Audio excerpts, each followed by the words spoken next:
Organizers announcing the moderators this morning for the presidential debates this fall. NBC nightly news anchor Lester Holt will debate the first debate on September 26th at Hofstra University in New York. ABC's Martha Raddatz and CNN's Anderson Cooper will be at the helm of the second presidential debate at Washington University in St. Louis. And Fox News Sunday anchor Chris Wallace will be heading up the third and final debate at the University of Nevada in Las Vegas. And guess what?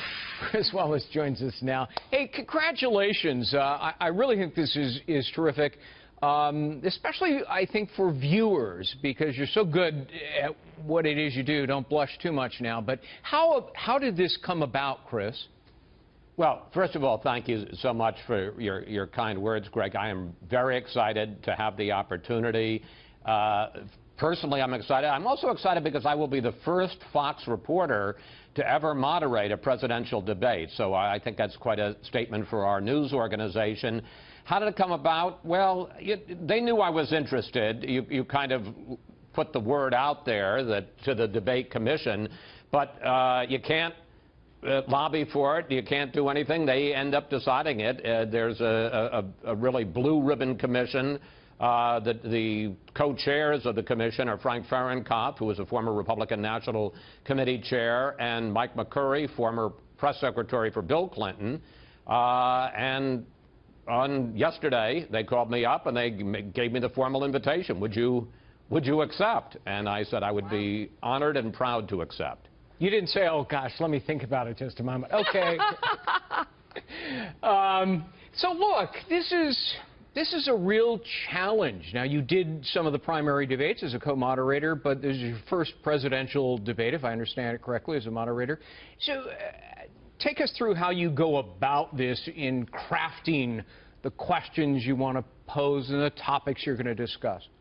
Well, you make it sound like I've given this a great deal of thought and have a lot of experience. I'm going to be thinking about it and figuring it out, and also, quite frankly, talking to some of my predecessors to get the benefit of their wisdom. A couple of points I think I would make, though. First of all, I will be doing the last debate. That's the one in Las Vegas on October 19th, less than 3 weeks before the election. So the first thing is you can't really craft too many questions early, because you have to see what comes up in the other debates, in the first and second presidential debates. I mean, in a sense, you have to wait and see what's happened in the debates, what's happened in the campaign, what's happened in the world, because I've got, almost the better part of a month and a half before I get to sit down with Donald Trump and Hillary Clinton.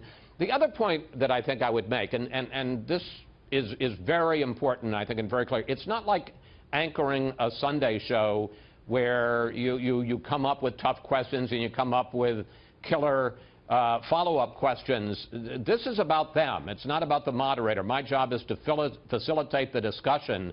So the way I envision it is it's a little bit like being a referee in the ring during the heavyweight championship fight. If you do a really great job, people see a great fight and they forget the fact that you were ever even in the ring. You're almost invisible.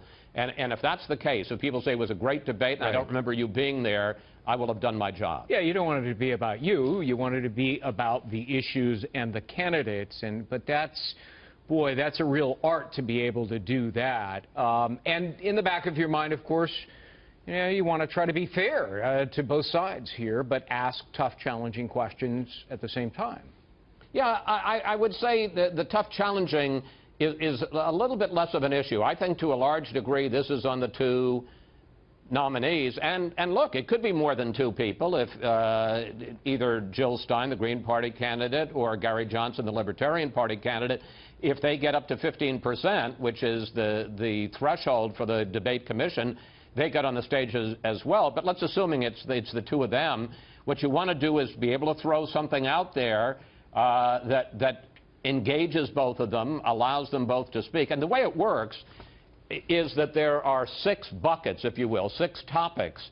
And you ask a question, each of them gets 2 minutes to answer, and then there's another 11 minutes, a total of 15, where you continue the conversation.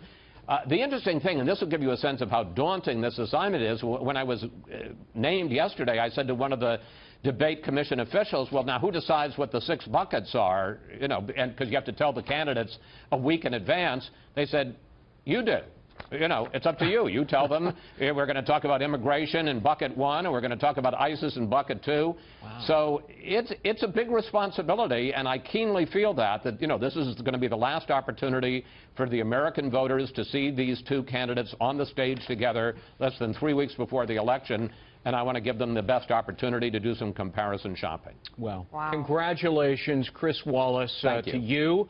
I know it's a real honor, but again, the real beneficiaries are the American viewers, the voters, who will, I'm sure, get to hear some good questions and terrific answers, we hope. We'll wait and see. Chris, thank you. Thank you, guys. Coming up on Fox News Sunday this weekend, by the way, Trump advisor Dr. Ben Carson and Dr. Jill Stein. Chris just mentioned her. She's the Green Party presidential candidate. So check out Fox News Sunday this weekend.